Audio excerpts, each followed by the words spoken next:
Hello, Smart Money Tree podcast listeners. My name is Kirk Chisholm. Today I'm joined with my good friend Doug Heagren. Hey, Doug, how's it going?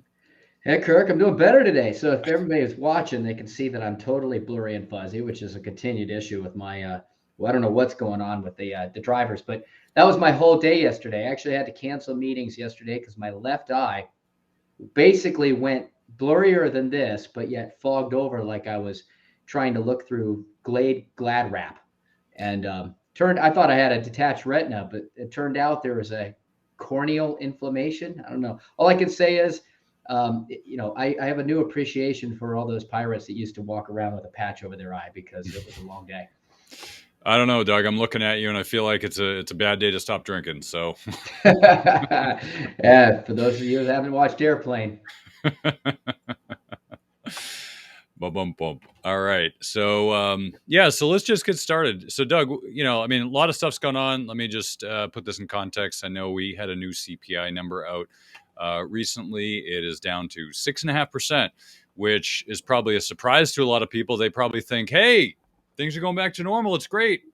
CPI is 6%, 6.5%. Tomorrow it's going to be, 6, and it's going to go down to 2. We're going to be great, right? What are your thoughts, Doug? Are we on a glide path to a soft landing, or what's going on? I mean, my first thoughts are I'm glad I'm not Great Britain because I think they just dropped down to 10.5%. I mean, you need to really. I mean, I think the perspective on this is the hard part because, I mean, it may feel good that we're down to 6, and obviously being down to 6 is an improvement over where we were. But I mean, if anybody out there understands the rule of 72, if you don't understand the rule of 72, basically, you can take 72 divided by any type of interest rate. It'll tell you how long it's going to take to double. Well, when we were going back over the last 20 years, we've had consumer price index averages in the last 20, 25 years have been under 3%. Many of the times it was 2.5%, even as low as 1.5% growth. So do the math on that. If it's 2%, if we just average that, it's going to take ultimately about 30 years for the cost of living to double. At this level, at 6.5 to 7%, you're talking about everything you pay for doubling in the next 10 years.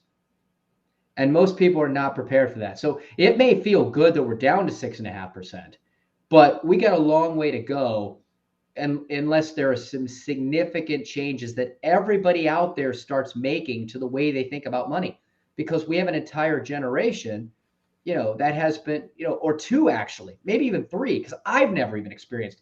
I mean, the last time we had massive inflation was in the 80s, and I mean, I was a baby. I wasn't dealing with that. So you go back to, late stage baby boomers, almost all of Generation Y, all of the millennials, and all of Gen Z have never experienced anything like this. And there's a lot of financial advice out there that is based on the period that they've lived, but not the period that we're facing.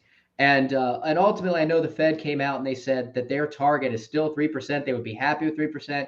Many models use 3% as a long-term average for inflation. So if we can get back to that, that would be a wonderful thing. That means every 24 years or so, costs are going to double.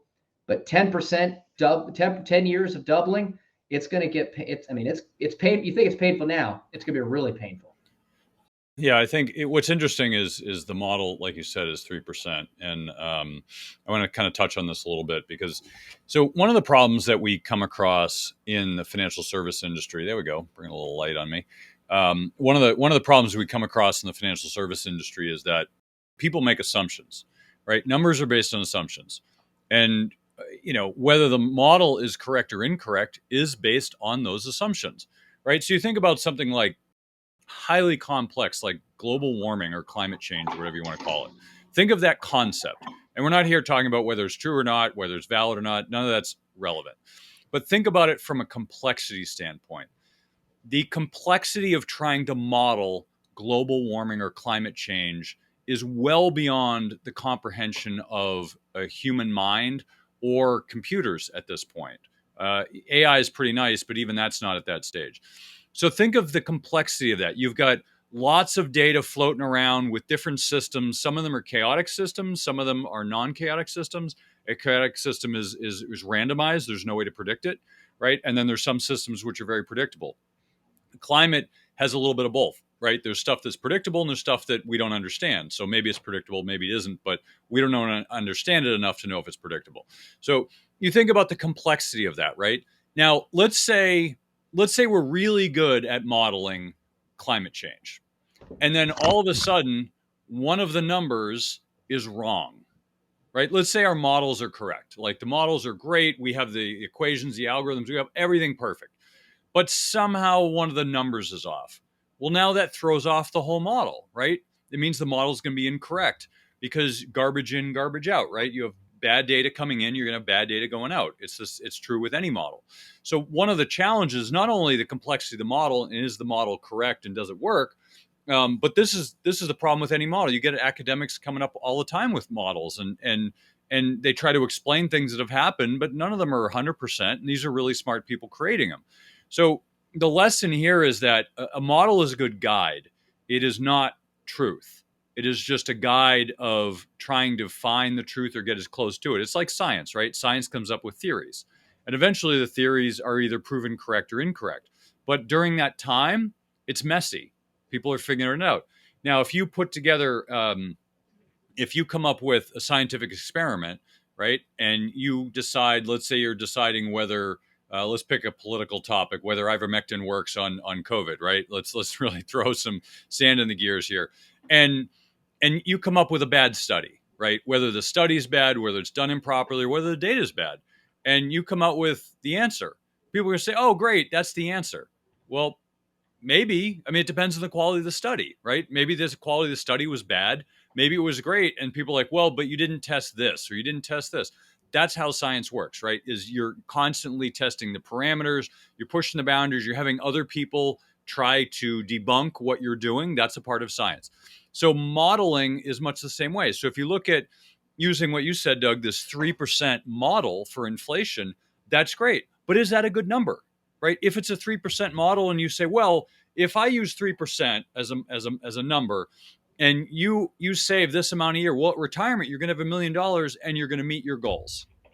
But what if inflation's 5% over that period? Now, all of a sudden, your model's screwed up and it's wrong. And it's not your fault. It's nobody's fault. These are just assumptions that are not predictable. So personally, when I do models like that, and I'd love to get your opinion, Doug, because I know you do this a lot and you're really good at it. When I'm putting together these models and these plans, I'm putting together the most conservative numbers I can find. So if somebody's saying like, oh, well, a lot of advisors are out there and they'll say, all right, well, let's assume you're making 7% or 8% a year on your portfolio. Well, that's ridiculous. I mean, you have to put in a number, but if you're going to be that aggressive, then you're assuming that the market's just going to do really well for the next 20 years. I would never make that assumption. That is, you're really setting yourself up for failure. I use numbers whenever possible of 2.5%. I go really conservative. Now, of course, I'm not including inflation, so it's kind of all baked in. But my point is I use really conservative numbers because if you can overcome those conservative numbers, everything else is gravy, right? Just think if I put together a scenario that's really tough and say, all right, if you do this, you're going to be okay. And you're thinking, well, that's going to be tough. But yeah, but everything else should be better. It should never be worse than my scenario. So at least you know what's the worst thing that can happen. Okay, this is the worst thing. Now, what if we adjust up? What if we adjust this? And I think it's really helpful in doing it that way because if you just look at one number and say it's going to be X, you're just taking a shot at the dark. You have no idea if it's accurate or not. So while I agree, people use the 3%, I would actually use a much higher percent because I think historically, especially now, we're going to see 5% or more inflation for a while, which means that your numbers are going to be really screwed up from what you used even 1 or 2 years ago. So what are your thoughts on this, Doug? I know you have a lot of thoughts on it. Yeah, well, I agree with you. I agree with being conservative within limitations, because obviously we have to find some sort of a balance between what we think can happen over the long run and preparing for that, and the ability to live life now and be able to not overcompensate for those variables that could occur, because we don't know. We have no idea what's going to, like you said, no idea what's going to occur. I mean, you could see, they have these stories about people that died almost penniless, and then they had, $3 million stuffed in the wall. I mean, I think that there's a balance there. I think one of the things that I find is a great way of finding balance is, there's many people out there that think they do financial planning or think they have a financial planner, and they really don't. Okay. You got to stress test. You got to look at what the impact's going to be based off of what I call the certainty of uncertainty. So I'm a big fan of Monte Carlo. I know a lot of engineers use this to test their theories. Monte Carlo in itself is something that it's kind of like pulling the lever on a slot machine, and it's going to randomly come up with different things that could occur. And it's going to do this over and over. Now, the key concept in Monte Carlo with financial planning is it's effectively looking at, if we throw random inflation, random returns, all these things at your situation, do you at least have $1 remaining throughout your expected lifetime? And if you do, it's considered a pass. If you don't, if at any time you go negative, it's considered a failure. And it'll run this over and over. Generally, it's going to be 500 to 1,000 trials, or 500,000 potential lifetimes. We want to see a higher probability of success there. We don't want 100% though, because this is the way I look at it. Monte Carlo is not perfect either, but where it shows us is, it shows us where we're mostly right instead of totally wrong. Okay. Basically, if you pass, we don't know in that trial if you passed with only $1 remaining. If you only had $1 remaining at some point through your life, that's not a fun life. Okay. But at least you didn't run out of money. We also don't know if you failed by only $1 difference. Okay. So generally speaking, in the percentages that I'm not looking for 100%, because if I were designing a bridge and using Monte Carlo to bridge, I know I'm going to have high tide. I know I'm going to have low tide. I know I'm going to have rush hour. I know I'm going to have some hurricanes. I know I'm going to have all these stresses on that bridge. Okay. But I mean, there is a variable where a 747 could crash into it. Well, the bridge failed. Okay, so do we plan for that? Not necessarily, because if the bridge failed on a 747, how much concrete and how much steel do you need to put into a bridge to make it 747 proof? It's the same thing with financial planning. It's like there's only so much you can do before you're saving so much money that you have nothing left for today. And so I think there are definitely there are ways to stress test it, and you have to. And unfortunately, Kirk, too many people rely on canned advice from advisors, from websites, from, if you just do this, if you just buy index funds, you're going to be okay. I've done a financial plan, and it turns out it's just using, like you said, 8% return. I'll be fine. That's not planning. Okay, that is at best planning light, if not mostly it's speculation. Okay, and I could talk a little bit more about speculation versus compounding and different values there. People are always focused on the upside. They're not focused around what happens if you eliminate the downside. I ran a test that between 1997 to 2022, so 25 years, if you just stayed in the S&P 500 during that period, $100,000 would turn out to be, let's just say, around 500,000. Okay, and again, I did this a couple of days ago. I don't know exact. If you could eliminate the down years just along that ride, you would have about 1.3 million, $800,000 more by eliminating those risks. So this just ride it out and let it go, and I'm going to be fine on an 8% average return. It just doesn't happen, okay? Because down years give it back. The other thing I want to talk about is again, like you said, what's inflation going to look like? Well, if we look from 1914 to 2022, the average inflation over that entire time period was 3.26%. So that's above the 3% rule for the full duration. Now, some people, they like the philosophy of, well, when did you graduate high school? What's it been since then? Well, okay, so I graduated in 1993. If I look at that till 2022, the inflation average over that tier period was 2.49. So again, that canned advice would assume 2.49%. But if I go back to 1980 to present, all of a sudden that 2.49% jumps to 3.32 again. So if we just use these short-term windows, it doesn't give us enough data. Last one I'm going to throw in here, because we all know we've talked about stagflation, we've talked about some of the tough periods of time. But if I go from 1970 to 1985, you want to take a guess what the inflation was for that 15-year period, Kirk? 70 to 85. I would say it's probably in the neighborhood of somewhere between 8 and 10%. Well, fortunately, you're a little bit high, but it's not far off. The inflation average over those 15 years was 7%, 6.99%. So going back to what you said before, what happens? I mean, 15 years doesn't seem like a lot of time, but I don't know about you, but I look back 15 years ago, where did that time go? But if over the next 15 years, we are in something even remotely similar to the 1970s, and we cannot get that inflation back down, you are looking at everything you pay for as an average cost. And unfortunately, averages have high ends, low ends, right, Kirk? So you might say, well, the average is 6.99%, but what is the inflation on food during that period? It might be 13. Well, I don't know about you. I don't have to go to a restaurant. I don't have to buy a television, but I sure as heck have to eat. So your inflation may not even be 7%. It might be 13 to 15% over the same period. Now, all of a sudden, you're looking at all of those plans you had, preparing for all of those certainties or not preparing for those certainties of uncertainties. And you blink in 10 years from now, and if it's at 15%, do the math again. It could be 6 to 7 years from now. Everything you're paying for is twice as much as today.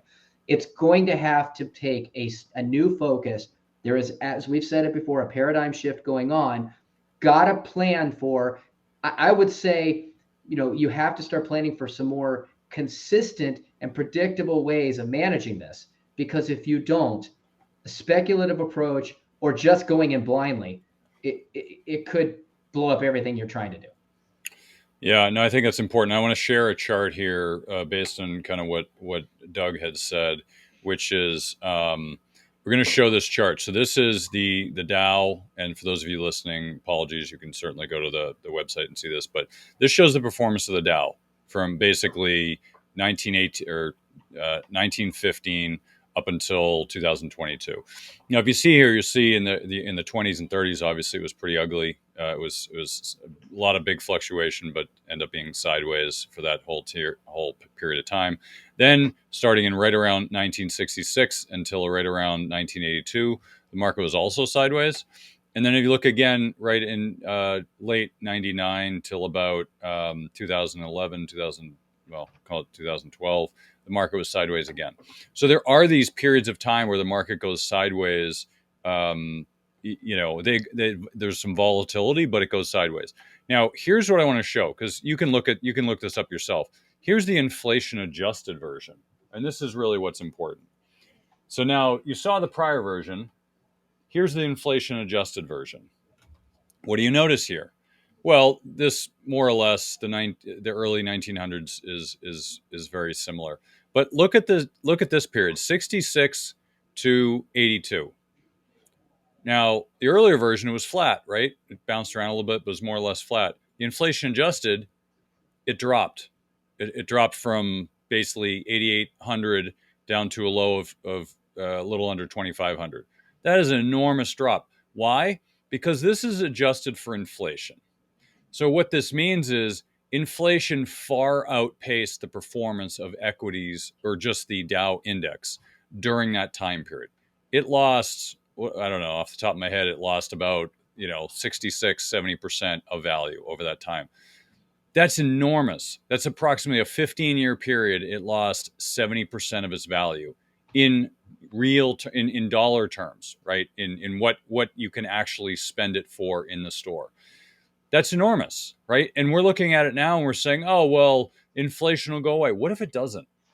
How's that going to impact your purchasing power? We just went through a huge spike. You can see here, there's a huge spike from, the low of, I don't want to pick the low, but let's just pick, 10,000 up to, where was it recently? 32. So, that's a huge jump. And people made a lot of money, both in housing and stocks and pretty much any asset. People made lots of money and they have a lot of excess cash. Now what's going to happen when all of their assets are now devalued over time because there's a high inflation rate of whatever, 5-7%. Let's call it 7% based on historical numbers that Doug said. 7%. that's gonna deteriorate your value rather quickly. And if you're close to retirement, you're gonna feel this. So we bring this up just to kind of show the effects of inflation. And even though nominally, which is basically the number on your statement, it looks like things are going sideways, right? Let's take best case scenario because last year they went down, but let's say they go sideways for 10 years. So you made no improvement over 10 years in the value of your performance, but your portfolio is now worth a lot less over a 10-year period, right? It's worth 50% less or more. That's a bit of a problem for a lot of people if they're in retirement or getting ready to retire. And with all these people who have a lot of money, they have to find a way to hedge that inflation.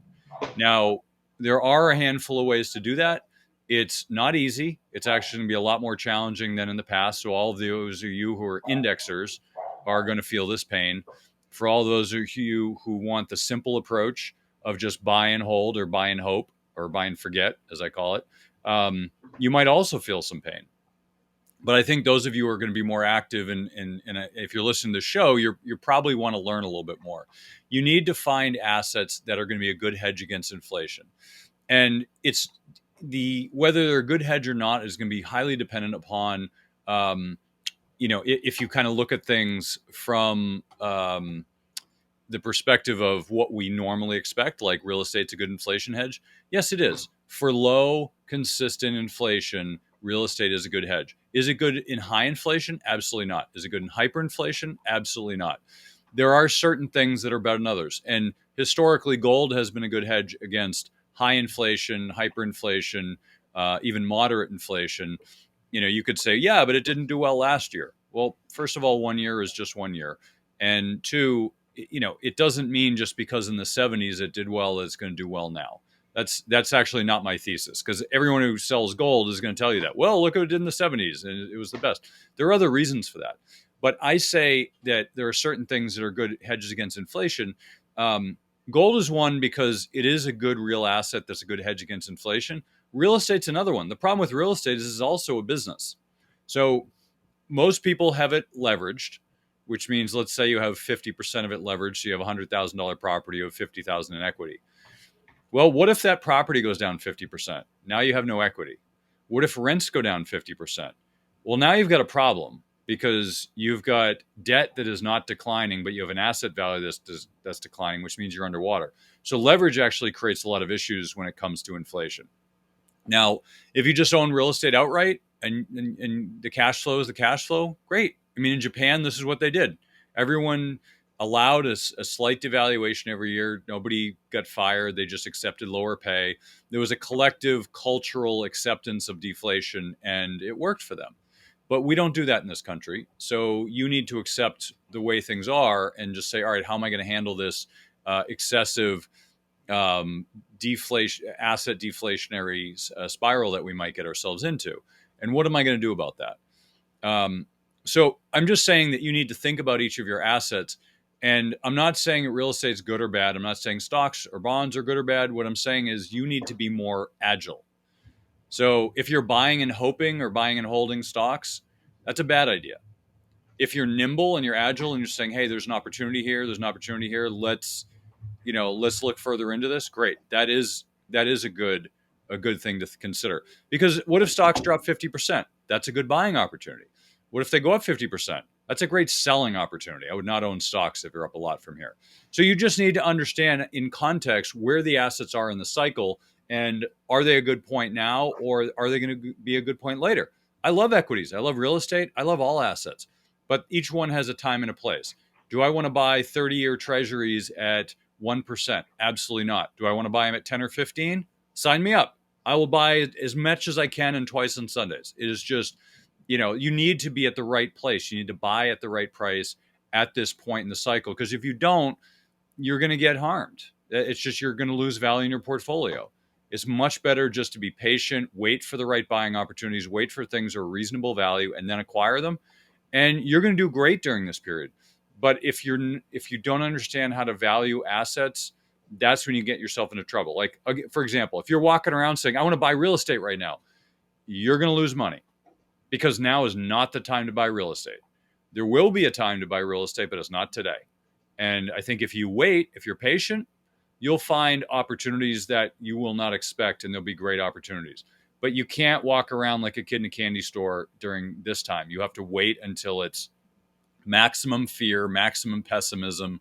That's the point in time you want to walk around with a bag of cash and just say, all right, I'm going to buy as much as I can. So just something to be mindful of.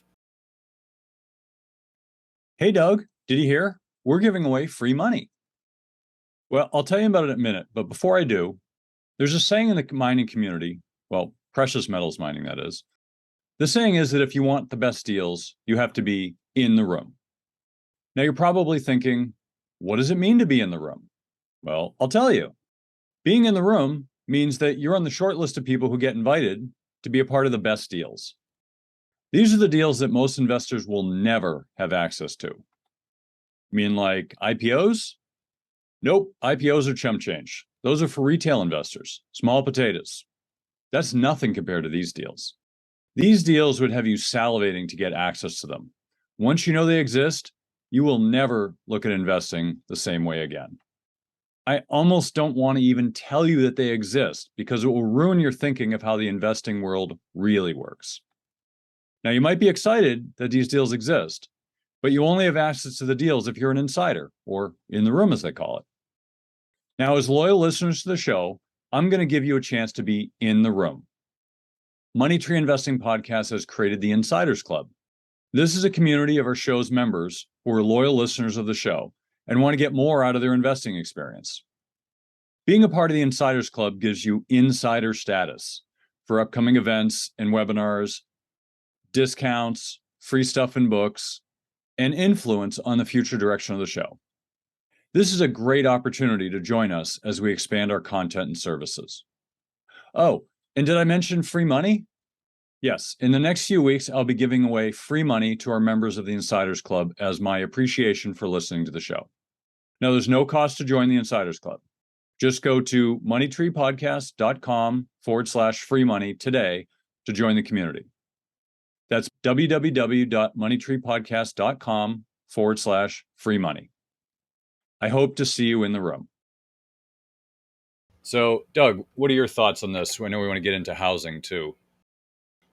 Well, yeah. So I was just kind of going back and kind of doing some real number crunching there on kind of what the S&P 500 has actually done over that 25 years. So I kind of want to I kind of wanted to communicate on that from a planning standpoint, kind of some assumptions that people are using and making sure it's a fit. So in the last 25 years, so I was kind of looking at some different things. If you had 100%, all you did was throw your money in the S&P 500, right? Which nobody really does, and you can't invest entirely in index, so there's certainly some cost there. I mean, $100,000 over that 25 years could have become $1 million. So it's not bad. Okay, great over the last 25 years. All right. So, but here's the thing: there is there was incredible volatility that happened in the fourth year in. So again, from 97 to 2000. So you started to lose 9%, 11%, 22%, 3 years in a row. As a matter of fact, you weren't really starting to make money and really compound on this. It didn't even hit $400,000 until year 19, Kirk. Okay, so that's where really all we've seen is just a massively almost unprecedented level of compounding over the last couple of years. So that's, again, we talk about lost time in that. If you were to take and just look at, a 6% rate of return during that period of time, and you would not have actually exceeded a 6% rate of return growth from the S&P 500 until year 16, year 17. Okay.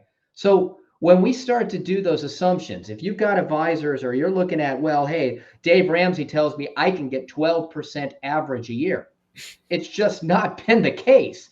Now you start adding into the fact that, well, how much time do you have to compound that? Even 10%, even an 8% rate of return was not achieved by the S&P 500 between 1997 and going back to, like I said, 16 years later, so 2013. That's how long it took you to basically get back to that. So if you're using 8%, it's just not going to be a good average for people to assume in a financial plan that takes into consideration all of the different variables. But I want to go one step further because, Kirk, do you know how many people do you know that hold nothing but the S&P 500? Very few, if any.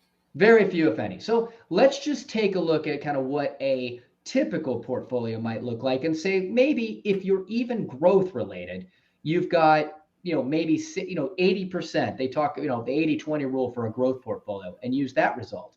Well, if we use that same result, now over the 20-year period or 25-year period, the ending return of that blended portfolio isn't $1 million. It's $500,000. It's 554, and it didn't exceed a 6% rate of return average compound until year 24, until last year, Kirk. So, or actually 2 years ago, because this is always, these numbers are 1 year past. So it wasn't until 2021 that a typical allocated portfolio for the average buy and hold person exceeded 6%. So if they're using 8% in their planning, which I hate to say, the industry thought was conservative. When you looked at, and I used to see firms that would publish 10, 12% assumptions in their financial plans they'd run for people.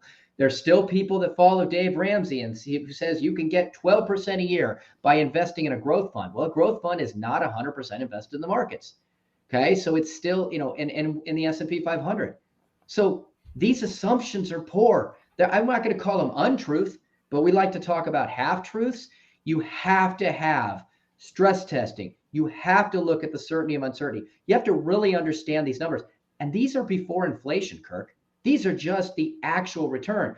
So when I do planning, we want to go back to simple assumptions. I use 6% as my general starting return, which is half of what some people say you can get. And because over the course of 25, 30 years, it has historically beaten the market returns. But even from there, when I have a chance to work with clients and go deeper, we start to really stress test what that's going to mean, because you're not the same as the next person. I'm not the same as you, Kirk. It does not come down to what we can achieve in the markets to be successful. And too many people think that. They use the green line that Fidelity says, or all of these, firms that say, this is what you need to retire if you only have X amount. I don't know about you, Kirk, but I know I could name 2 people in the back of my head right now. One, if they had a $2 million saved up, the one person would run through that money in 3 years, and the other person would have 10 generations after them would still have money. No 2 people are the same. Assumptions and generalizations don't work. You have to stress test it based on your own lifestyle expenses, and you really have to know what's right for you. And that means working with someone.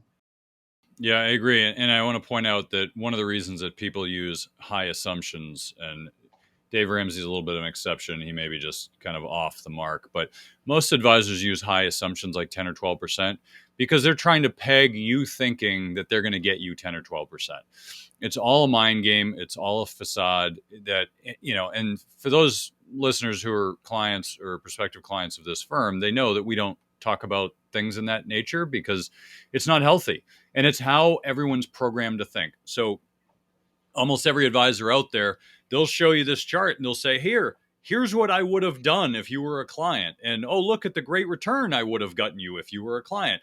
And, it's all this kind of psychological positioning. Well, if you were a client, here's what you've gotten. And it's all BS. There's no way. First of all, you wouldn't have gotten that because they just pulled up the prettiest chart they could find. And if their charts don't look good, they're going to pull up a prettier chart and say, look, you should have done this. It's not real, right? It's what we call, it's not even a half truth. It's just outright lying. But that's what the industry does. So when they present it as, here are the numbers you should expect, 10 or 12%, it's just now, and I want to be very careful here. Not everybody's flat out lying. Some people are just not, I don't want to call them inept, but they just don't understand what they're presenting. They're trying to help people. They're trying to do a good thing, but they're presenting these numbers because the firm said, oh, well, you should use these numbers. And some of them just don't understand. So, I feel bad for them because the industry it's very manipulative. But I think as investors and potential clients of any advisor, you should really understand how the industry works. And these numbers aren't realistic. And even if the market is going up 10% a year, look back at history, it's not normal, which means that if it is going up 10% a year for 10 years, then first of all, it could be Bernie Madoff because that was the kind of returns he got. But assuming it's not Bernie Madoff, if you're looking at those returns, all it means is at some point it's going to revert to the mean, which means there's going to be many years of underperformance, or even really bad years where it's not even underperformance, where it's, you lose money like last year, or I would assume probably in the next few years we're probably going to lose money too. But if you kind of look at that, you need to understand the positioning that is being given. You can't take anybody's. So here's a funny thing. Our industry requires us, anytime performance or numbers are given, is say, past performance is not an indication of future results. Yet what does the industry do? They use past performance to peg your indication of future results. And it's just not true. So I don't even like using them because I think it's the wrong message to send. Everyone's expecting certain things and you can't know, right? If you started with an advisor January 1st of last year, the advisor is going to look like an idiot. And it's not their fault. Everything went down 10 to 30%, depending on what you were in. So unless you're in cash, you pretty much lost money last year. And so, there's a lot of randomness and probabilities that kind of come into this when things are being presented. So what we do is we look at things and say, here's your range. Here's what you should expect as a range. And here's the worst it can do. And the best, pegged to here's the reasonable best that you can expect. And within that range, you can at least give some probabilities, some expectations. Because I think the real harm with clients that they get is their expectations are skewed. And then, the advisor promises 10, 12% a year. And they're like, well, you didn't get me that, so I'm going to find an advisor who does. And of course, every Tom, Dick, or Harry is going to say, well, no, I can get you 13%. I can get you 14%. And then clients bounce around advisor to advisor and they lose money because each advisor who's selling them that is telling them the wrong thing. And so they never really get settled and they end up losing money. So the reason that individual investors underperform is because they're always looking for the hot dot. They're always looking for the shiny object rather than picking an investment philosophy or investor psychology and sticking with it, right? Warren Buffett is successful because he's doing what works for him. It may not work for me or Doug or you. Warren Buffett is Warren Buffett. And there's a lot of reasons he does well that have nothing to do with us. And, there are other people like Carl Icahn or David Einhorn, a few others that they're just successful in their own way. I couldn't replicate that. Seth Klarman, he's a successful value investor. I couldn't replicate what he does. So you need to find what works for you and to do that and continue to stick to it as long as it works, right? You have to make sure it works, but as long as it does, just stick to it. There'll be good and bad times and you have to adjust your expectations to good and bad times, which is why when you have a bunch of good years like we had for the past 10 years, your expectations are going to be off the charts and you'll keep expecting it because you've had it. It's just like anything else. Like you've had all these good years and you have a bad year. Like, hold on a second, what happened? Well, it's normal. We just haven't seen it in a while. So I know we've been kind of going down this rabbit hole. Go ahead, Doug. I just want to add one quick thing, just tabs on this, and then we'll go with transfer. So the one problem that people run into, and this is the advisors and clients, 95% of people that focus on the industry, either within it or rely on it, in the absence of a solid plan, they rely on returns for their success. Okay. It's like, well, why am I not making enough money? Why am I losing too much when things are down? Why am I not making enough when times are good? And they all default to you need to make more money. You need to make more returns. First of all, there's a cap on that. You can only make so much because we don't control the markets. The markets are going to do what the markets do. Chasing returns doesn't work. The second side of that aspect is that unfortunately, in order to make more returns, for every every notch or percent of return you're trying to make, there's an exponential increase in risk. And unfortunately, that can completely deter your outcome. And so we believe very strongly, and there it is absolutely, so does Warren Buffett, by the way, because Benjamin Graham believed this as well, that it is absolutely more imperative to avoid losses than pick winners. The last kind of scenario I'm going to show you. So I talked about how, again, if an average person has 80% exposure to the market, even if it's in an index fund, there's no fees whatsoever. Over the 25 years, 100,000 would have been 500,000. Well, I want to compare something here. If you did the same scenario, okay, of market exposure to the S&P 500, Kirk, but you were able to minimize the downsize to a maximum of under 10% a year, in the worst years, and actually have less exposure, so only 65% of exposure to the market, and pay a fee for that help, guess what? Your resulting outcome amount at the end of 25 years would be $20,000 better than being invested directly in an index fund with the S&P 500. You would have had $571,000 in 500 versus 555 in that index fund, which is why, guess what? It isn't all about returns and it isn't all about fees. It's about having a plan. And actually having fees isn't the reason you're not going to make your financial success. Failure to plan is planning to fail. You got to start there. Right. I'll appreciate that, Doug. So I want to bring up another chart here.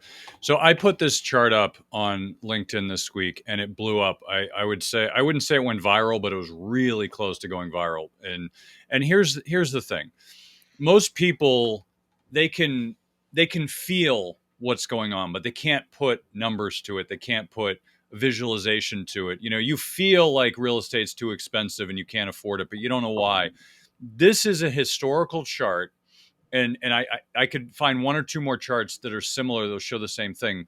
But this is, for those of you who are listening, this is a historical chart going back to 1948, the annual mortgage cost as a percentage of household income.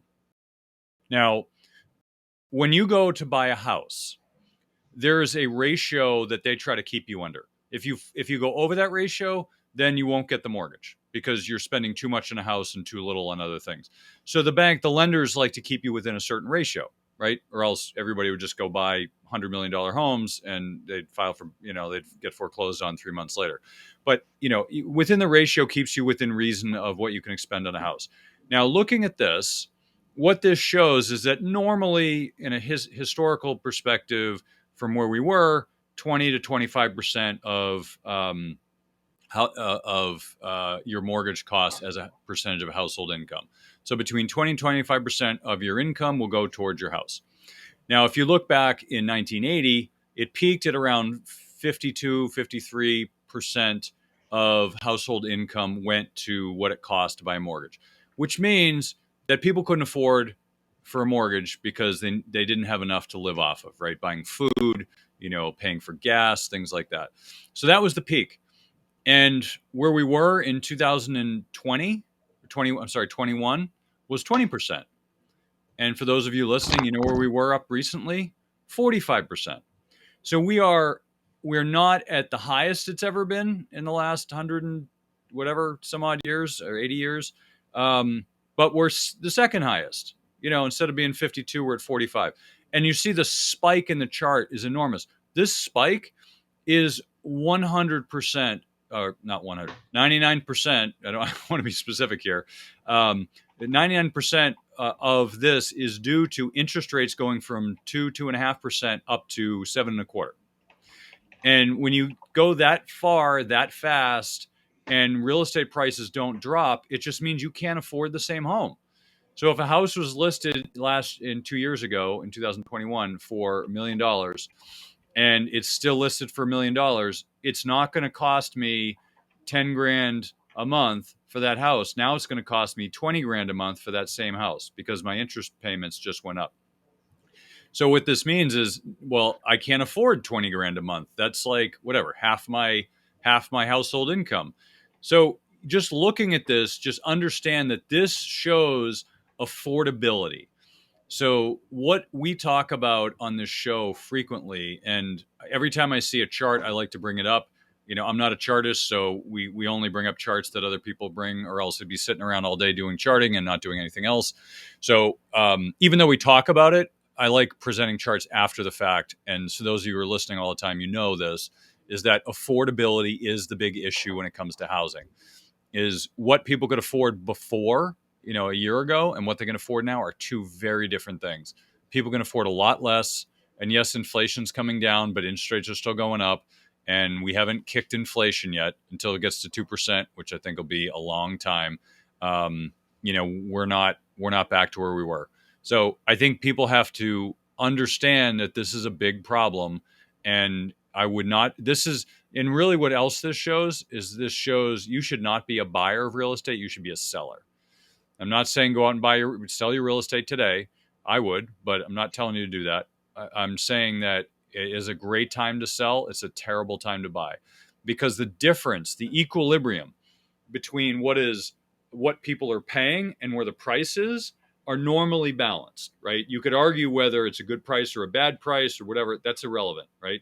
Because people have wages, right? And then they have expenses. There's a certain level of affordability. Then there's what the house costs. Now, normally the house costs enough for what you can afford, and you generally know where that falls, and you accept a certain standard of living. However, if the house is worth double what you can afford, then you're not buying that house. Now you have to buy a house that's half the cost in terms of, what's affordable. Well, I don't want to live in that house. That house has got problems. It doesn't address all my needs. I'm not living in that house. So, then people don't sell or they don't move. So things have slowed down a lot. And I want to show another chart here really quick that is really important. And it shows new houses sold and homes under construction. So if you look at this chart, I'll try to increase it a little bit so you can see it. There's a blue line and a black line. The blue line is new houses sold, which has declined a lot. It's declined about 40%. And new houses under construction is still going as if nothing's wrong. It's just started to decline recently. But the point is everything in housing, and we're using housing a lot because it's so easy to digest, right? If I start talking about corporations and earnings, if you're not a business owner, you may not understand. So I'm trying to make this really digestible for everybody. So if you think about supply and demand, there's more supply of houses and we have the same amount of demand. Let's just say hypothetically. Well, that means the price is going to go down because you got more of something than you have of people willing to buy it. So now it's going to be worth less. And yet, if you look at new houses sold, the reason it's declining, this isn't house prices. This is the amount of houses sold. The reason it's declining is people are not dropping their price. So if you're building houses, you're not dropping your price, that's a recipe for houses not selling because you don't have buyers and sellers finding an equilibrium because the buyers can't afford this more expensive house. Oh, and there's more and they're building more of them. Okay, well, I'm still not going to pay that much. And so at some point, the house price is going to crash and it's going to go well below the equilibrium because that's how things work. But we're not there yet because housing market operates slowly. And, this speed of the housing market move is really going to disrupt a lot of things. So you may not even see it till mid this year when people really start to drop prices. I know they've started, but I just wanted to point this out. So, Doug, what are your thoughts on this? I know you have a lot of thoughts on housing. Yeah, so Kirk, I was trying to pull it up. We had some information that I saw the other day on Toll Brothers. Toll Brothers had, I think, the previous year, they had something like 13% cancellation on new home purchases. And I believe that if the latest information talked about something like a 68% cancellation rate. I could be off on that by a little bit, but no, you're that's correct. that's just absolutely astronomical. The number of people that have jumped in to try to start building a new home. And guess what? Toll Brothers, again, they've got their agreements on this, but a lot of this, these companies started to break ground. They already have. So the way the production homes typically work, so people like Toll Brothers and KBB and places like that, they actually buy up all the land ahead of time with the intent of then finding buyers that they are going to then buy into and help them effectively pay for the development of these communities, right? So they've got all these lands, they plotted it all out, and then their business is to sell you as to why you want to buy one of those spaces. Well, these cancellations are not going to create any less of an issue for a company like Toll Brothers or KBB. They've got the land there. They've got to start breaking ground on that because they've invested the resources to build this stuff. So some of the things that I keep hearing on real estate, and again, I've said this before and I'll say this again, and I don't think there is an industry out there, this is my opinion and I'll stand by it, I don't think there is an industry out there that is more insular and less connected to what's going on outside of the real estate. If you talk to anybody in real estate in 2007 and 2006, you talk to anybody over the years, they will tell you that prices never go down, that the real estate only goes up, that we don't have any impending issue coming. And they're always the last to know. Here's the reality of it. And I'm still seeing people out there saying, geez, the Fed's going to lower inflation. That's going to bring mortgages back down. We're going to be, this problem's going to solve itself in the 6 month. I don't see a housing crisis. Well, as you know, Kirk, and I know, but if I'm surprised that people inside the real estate industry don't know this, the Fed doesn't affect mortgages. They do affect HELOCs, right? That is directly tied to the federal funds rate because that is a temporary loan. But mortgages, although they are correlated to the Fed, they are based on different variables. And a lot of that has to do with liquidity, backing from Fannie and Freddie, how many, what support the banks are going to get in terms of lending to people. And a lot of that has to do with regulation over the last, 15, 20 years since the last crisis. It has a lot to do with supply and demand, a lot of really not direct variables to what the Fed's trying to do. So yeah, even if the Fed does lower interest rates, which we have not been given any indication that's coming anytime soon, they are consistently saying they will not be happy until inflation hits 3%. We just spent a whole slew of this conversation talking about why that's probably not likely anytime soon. So even if it was tied to the Fed's fund rate, I don't think the Fed's going to lower interest rates down to drive mortgage interest rates down. But the fact that it's not is absolutely asinine that anyone thinks that a lower interest rate from the Fed is going to lead to this drop in mortgage prices. Could it? Sure. But there's nothing out there to indicate that we're going to see a turn here because the liquidity's gone. I've seen some economists lately have talked about M2 money. M2 money, I've talked about this before, was this flooding of money that came from COVID through PPP loans and everything else. Is unprecedented history how much money was basically just handed out to supposed to go to the American public, but what was it, Kirk? Something 30 to 60% of the money ended up in foreign hands, and we don't even know where it is. But let's just assume it got to the right people.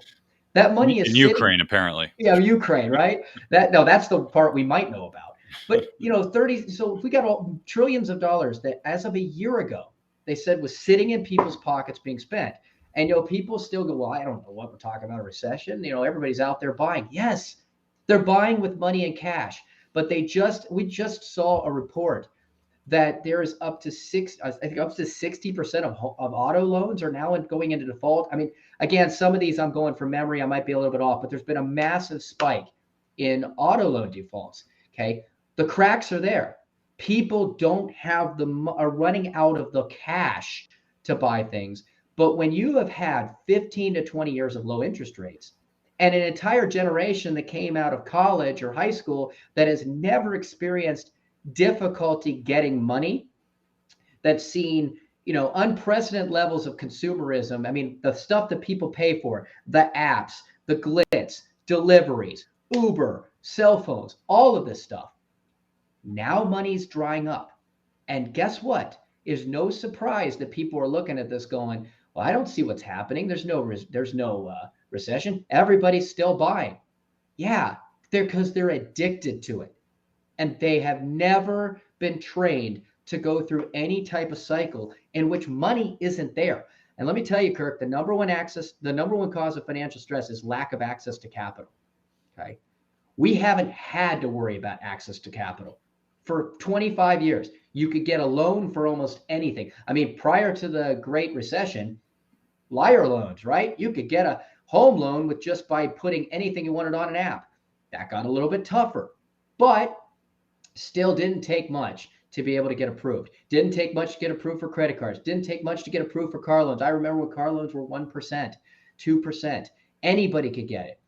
Well, again, the cheaper the money is to access, the more people will have that money, and therefore supply and demand. You have this huge supply of money, which creates increased demand against the supply that's out there and drives prices up. And that's what we saw in housing the last couple of years. Now all these people think that, hey, unlimited housing, we need housing. Sure, we need housing. But what do you think is going to happen? We already saw when Zillow dumped a bunch of homes, and I don't think they've all sold yet. What's going to happen if the KBBs of the world that have bought all this land now, have all of this space that they've got to start building? There's going to be homes built. They're going to pull back from that to try to suppress some of this supply, but we're not there yet. And so I really think people have to recognize what's going on here. It's all about supply of money, and we haven't seen that money dry up completely because of the money supply that was spiked 2 years ago. Over the next 18 months, we've now seen the numbers that money is drying up. People are moving on to credit. Credit's getting harder to get. Guess what happens? Lack of access to capital, financial stress. And there's going to be a lot of people that are going to see it for the first time in their lives. Yeah, I think we're all in for a world of hurt right now if you're not prepared for it. And I think the big challenge here, we got to wrap it up here. We got a few minutes. But one of the biggest challenges is the psychological impact of what people are going through. And if you're going through challenging times, one of the best things you can do is prepare mentally. It doesn't mean it's going to be any less challenging, right? I could say, well, people ask, well, what's the best asset in a high inflation times? Honestly, it's not about making money in high inflationary times. It's about not losing money. And how do you retain your purchasing power as best as possible? You're probably still going to lose. There aren't a lot of situations you could say this is definitely going to be the best thing. We don't know, right? I mean, you don't know what the future holds. We could hit hyperinflation. We could have massive deflation after this. Like, nobody really knows. We just have our theories based on history and based on what makes sense. But realistically, you don't know. So the best thing you could do is to prepare mentally for tough times. Make sure that you're spending less than you're earning, right? Try to be as thoughtful as possible about your investments. Find good values. Don't overpay. All these things we talk about on the show really make a lot of sense to spend some time with. So, what we're trying to do here is just prepare you mentally for what is happening, what can happen. So I wanted to show this chart, and I want to wrap it up here. And I wanted to give you kind of an absurd thing to make you think. We start throwing these out here once in a while because there's so many of them in the news. But this chart here is the housing affordability. It just shows right here. I mean, this is the most it's declined. I don't know if it says in history, but I thought it was an interesting chart to show. It's a rapid decline in affordability. It went from like 180 down to 91, which is really unaffordable. And it's going to keep dropping. If you look in the early 80s, it went down to 60. So as long as that keeps declining, it's going to be less and less affordable for people to actually own a home. And all you really should do is just pay attention to the price you're paying and the value you're getting. So as we wrap it up here, I want to leave you with one thought and give Doug a chance to wrap it up on his end. But every week we come across these really amusing things, and I think I'd start with one of them, which is so there are 15,000 mutual funds out there. Half of them, at least in the U.S., half of them are run by portfolio managers who do not invest a single dollar of their own money into their own products. Now think about that for a minute. Do you want a mutual fund manager to run your money who doesn't have a single dollar into his own strategy? He's doing something different. He's saying, well, you should buy this, but I'm going to do this other thing over here. At least half, have all of their money somewhere other than what they're managing. Now, this is kind of a complex topic. I bring it up because it's just something to think about. It's a question I always ask portfolio managers if we're considering them, is where's your money? I talked to one guy for mobile homes, and he was like, yeah, I invest all my money in mobile homes. I'm like, great. Tell me about your fund. He told me, and I was like, great. How much of your money is in this fund? He's like, zero. I'm like, why not? He's like, well, it's in all these other things. I'm like, so why don't you just put those in the fund and you can manage them all together? He's like, I wouldn't do that. I'm like, okay, so then look somewhere else for money because you're not getting any from me. Like if you have so little faith in your own fund that you want to put all your money into private stuff and put all the crap into the fund, I have no interest in you. And so I pointed out because sometimes there are reasons for this. So I don't want to disparage people who don't have money in their own funds. Some organizations actually don't allow it, right? And there are a handful of investment research firms that will say, we do not allow our people to put money into our own products we recommend because it's a conflict of interest. Okay, I buy that. If you have a standard that you sit with and you always stick to, I'll accept that as a standard, right? But the fact is most companies don't have a standard. these people have just chosen, a lot of them have chosen not to do it because they don't think it's the best thing for their own money. So I think that's a little absurd, but I just want to point that out because that's kind of how our industry operates. You have to understand the conflicts of interest. You have to understand the biases, and you have to understand that, what people are saying and what they're doing could be two different things. So in the interest of time, we're going to wrap it up here. So Doug, final thoughts, where can people find more about you? Well, thank you, Kirk. You can find out more about me through two different places. Actually, if you're a business owner, go to one of our businesses, which specializes working with business owners, helping you to kind of make sure that you build your business more effectively. If what you thought you knew about building your business turned out to be untrue, when would you want to know? You can actually get your complimentary one-page business growth guide. Simple, it's free, from automaticbusinessmethod.com.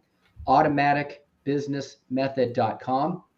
And if you are a family and it might be one and the same, you might be a business owner that also has kids that are going to be going to college, especially those that might have kid going to college here within the next 4 years. So if you have a high schooler, you need to understand the key data that's out there about college. You need to understand how to pick the right college academically, financially, and socially. College selection is the number one thing that you need to work on. If you pick the right college at the right cost, you have extraordinary opportunities.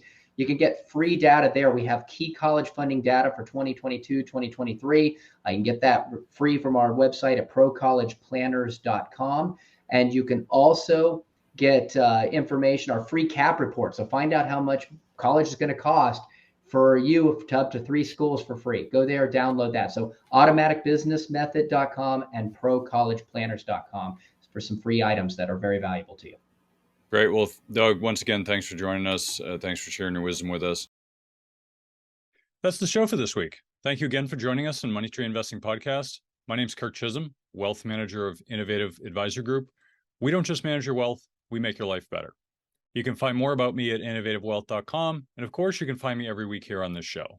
You can also check out our show at Money Tree Investing Podcast. On our website, you'll have access to the show notes, resources, and the archive shows. Please remember to subscribe on our YouTube channel for immediate access to the new shows when they're released. When you subscribe to the show, it allows us to get access to some of the top minds of investing in personal finance. While you're here, please leave a comment and question if you want us to address it on the show. Have a great week ahead, and remember, no one will care about your money like you do, so invest in your life.